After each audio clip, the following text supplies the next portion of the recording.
The story takes place back in Austintown, Ohio on Route 76 back in 1981. I was 20 years old, and my dad asked me if I wanted to look at the house that was for rent. The next morning, we went to his mom's house at 5 for some coffee. She asked what we were doing out so early, and my dad told her that we were going to meet a realtor at 6. At 5:30, we left, getting to the house a couple of minutes before 6. As we pulled into the driveway, we noticed that the yard had not been cared for at all. The house was a rectangular 2-story dwelling with front windows only on the second floor. As we got out of the van, it was a quiet, calm day, except for 2 kids laughing in the backyard. We figured that it was the neighbor's kids from across the street. As we approached the back of the house, there was a swing set with 2 swings, and they were swinging in the opposite direction with nobody on them. There was laughter of a boy and a girl. Another quick glance, and the swings were still, completely still, and were no longer moving. My dad asked if I'd seen that, and I said yes, that I had. We proceeded back to the side of the house, and we passed the garage, and it had 2 wooden doors with small glass window panes. We looked in the windows, and the garage had a dirt floor and was empty. We walked up the side of the porch, and the door was unlocked, so we went inside. Dad turned on the switch, but no lights came on. I tried a few with no luck. The inside of the house was weird. There was a large room with doorways branching off. The living room was like none I'd ever seen before. It was about 10 feet by 40 feet with no windows, except for one small one in the door. I went back into where Dad was. He was trying to open the basement door, which was locked. Dad asked if I was ready to go, and instead of leaving, he went into the living room and stared out of the front door window for about 3 to 4 minutes. I was about to go upstairs when I got an eerie feeling, so I stayed in the main area. Dad then came out and asked if I was ready to go again. At that point, Dad made the remark that we hadn't tried that door. We had. It was the locked basement door. He turned the knob and the door opened. The hair on the back of my neck stood up at that point. Now I was getting scared. Dad flipped a light switch and it came on. I was wondering why the others did not turn on earlier. Dad proceeded to go down the steps, but I was leery. However, I went down anyways. The basement was pretty small, and there was an old ringer washer with a toy-loaded revolver on the lid. And it was the kind that had the silver and ivory handle, the kind that a lot of kids play with today. I picked it up 4 inches off the lid, and out of the corner of my eye, I saw a light cord moving. The light went out, and the door slammed shut. It was so dark you couldn't see your hands in front of your face. I felt aimlessly for my dad, holding his shirt, and we went upstairs. At the top, he stopped and let out a blood-curdling scream. It made my blood run cold. I pushed him, and then he pushes the door open.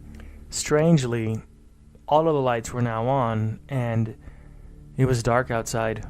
After jumping in the van, Dad turned the headlights on, and the garage doors were also open now as well.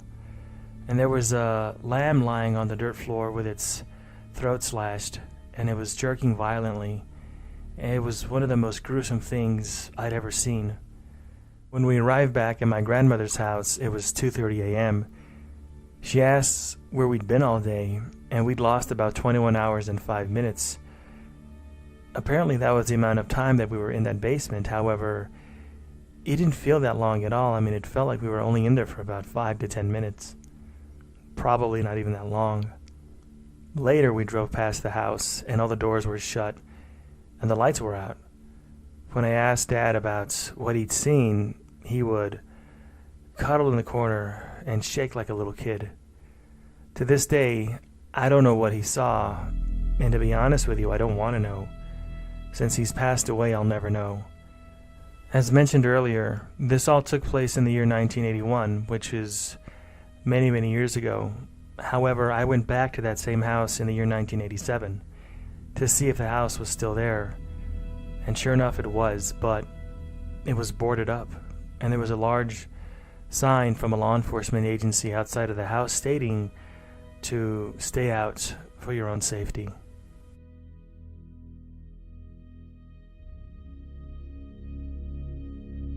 I live in London, and it was late October of 1969, and I was walking home late one Saturday night.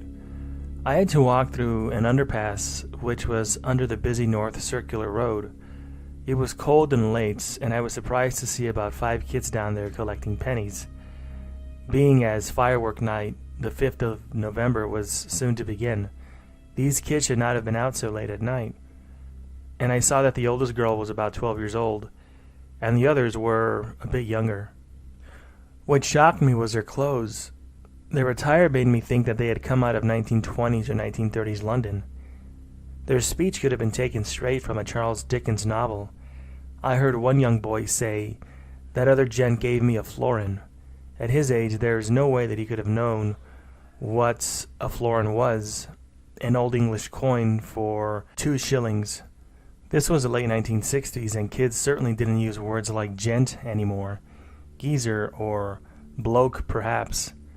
The girl approached me saying, "Evening, sir. Penny for the guy, please, sir." Her politeness shocked me, but I said I hadn't any money. She slid her arm through mine, and she ran her hand down my sleeve, saying, "Yes, you do, sir. You're a fine gent. Do you have money?" I assured her I didn't have any money, and I expected a rude mouthful, but she replied, "Okay, thank you, sir.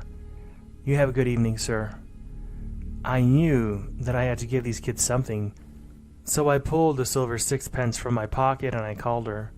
I threw her the coin and she gave me a thank you and a beaming smile, and I walked off into the night.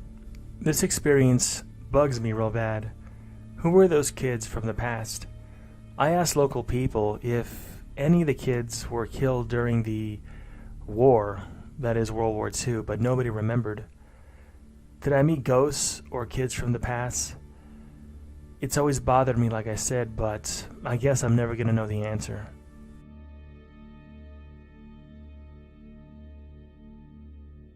This happened in 1986 in New York, on the road between White Plains and Throg's Neck Bridge.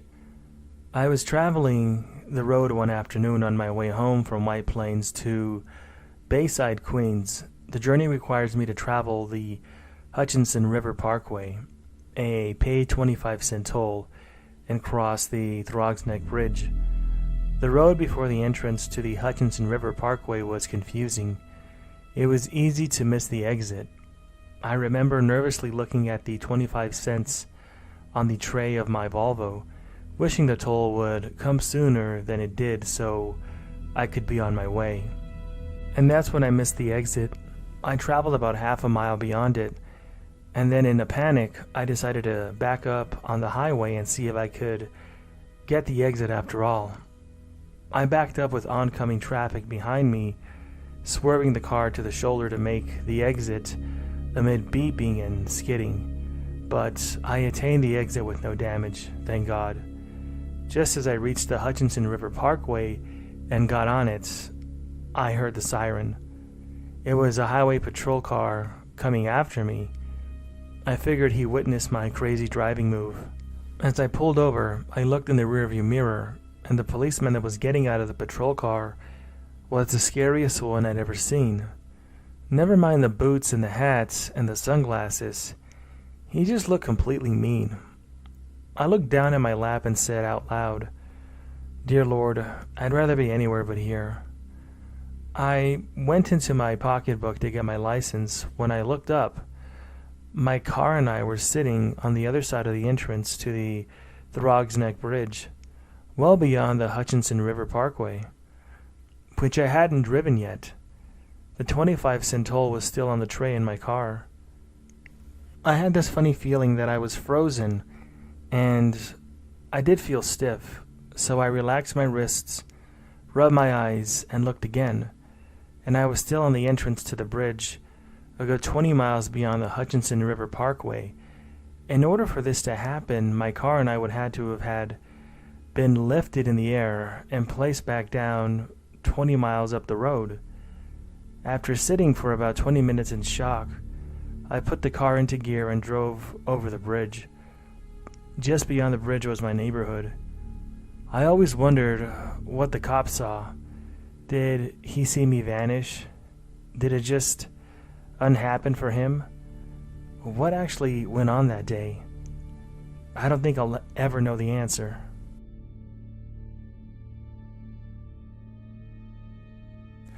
This is a story of my mother's experience that took place near her home in Jersey City, New Jersey during the mid-1930s. My great-grandfather Valentine was living in a boarding house a few blocks from his daughter, my grandmother Sarah. One day Sarah got word that her father was not only about to be evicted, but was about to be committed into a mental institution. When she got to the boarding house, my great-grandfather was shaking and drooling. She looked at her dad and said, "Pop, do you want to come live with me?" Her dad inquired, "Do you have the room?" She replied, "We'll make room." So my great-grandfather moved in with his daughter and her children. According to my mother, a few days after that incident, the boarding house and the landlady disappeared. There's been no explosion or no kind of demolition that was done on the area. It was not torn down, and the boarding house didn't move. The boarding house where my great-grandfather was staying and had his incident simply disappeared, and there's no explanation for where it went.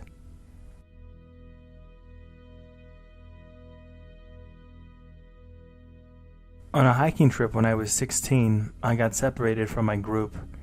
I wandered around for hours looking for where they went.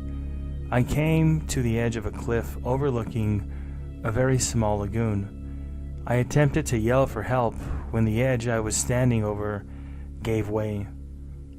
As I started to fall, the thought of my own death began to flow through my mind. Before I reached the halfway point of my fall, I saw a strange shadow approach me out of the corner of my eye. The form of a black-haired woman appeared from the shadow, dressed in what appeared to be animal hides. Her eyes were what I noticed the most, though. One a silvery blue, and the other was a glowing green. She grabbed hold of me in her small but strong arms, and our fall began to seemingly slow down. We landed softly, almost like a feather, next to this small lagoon. I asked her if she was an angel. She smiled at me and said no. All she told me was that this place belonged to her. Then she turned and walked into the shadows of the forest and disappeared for good. Shortly thereafter, I met up with my group and told them what happened. They laughed at me and said no place like the lagoon was around here. We went home, and I returned the next weekend determined to find her and the lagoon again. I retraced all my steps. However, the lagoon and the cliff that I had found before were completely gone.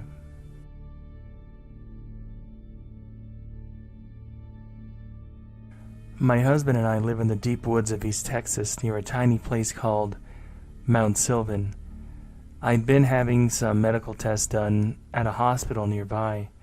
I went for testing 3 days in a row, always with the same routine. I parked in the same small parking lot, walked through the double wide doors leading to the front door on the first floor where the cardio testing was, turned right at the gift shop, and signed in at the desk. I always exchanged some casual conversation with the same young and very pleasant blonde receptionist. There was a small sitting area across from her desk with a door leading to the phlebotomy or blood drawing lab right behind her cubicle. The door to the lab was always open though, and the sight of patients sitting in the exact types of chairs, even the same colored chairs that I saw my late mother sit in for her chemo treatments was just too gut-wrenching for me, as she died about a year ago. I even heard a patient in the lab comment on the new chairs, and a nurse replied that the hospital's oncology department had donated them. I decided to sit across the hall anyways. Last Friday, my husband went back to the hospital with me to hear the test results. He'd never been there before. However, we still went through the usual routines. We parked the car, we walked in, and we turned past the gift shop, and lo and behold, there's no check-in area at all. I stood there and stared in total shock. There was no desk, there were no chairs, and there was no blonde receptionist. And the door to the lab was on another wall. The other sitting area was just as before. I started to walk up and down the hall searching for my check-in area, but it was nowhere to be seen. A doctor walked by and noticed my confusion and asked what I was looking for. When I told him that the place that I had checked in for my test was missing, he laughed and told me that it was never there. He said the last time that it was at the location that I described on the first floor, it was 3 years earlier. It had been moved years ago to make space for something else.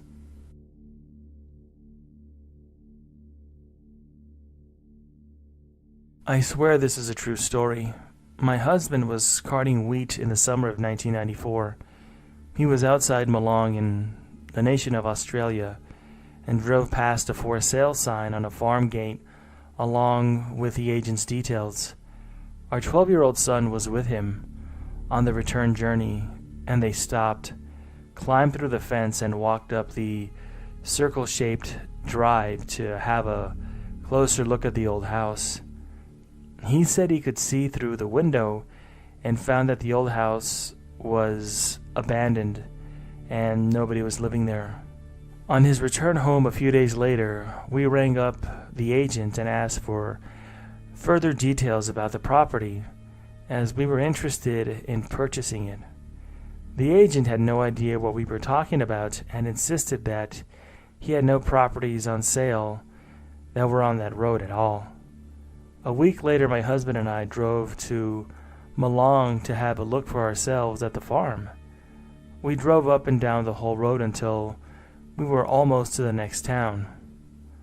All that he could recognize was a water tank on the hill, a creek, and some trees where the house was supposed to be. But there was no gates, there was no driveway, and there was no real estate sign showing that the property was for sale. And the house was nowhere to be seen either. So the question is, what did my husband see? Or did this property simply vanish into some other time or to some other place?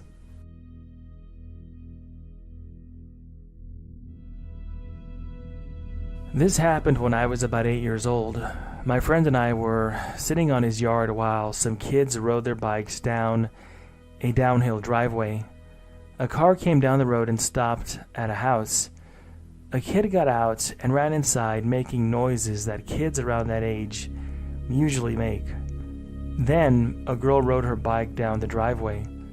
A couple of minutes later, though, after this happened, the same car went down the road, stopped at the house, and the same kid got out of the car and ran inside, screaming the exact thing he'd been saying the entire time before.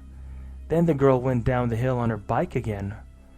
I looked over to my friend and he said that he had no idea what just happened. I guess it's what you would call one of those glitch in the matrix type things.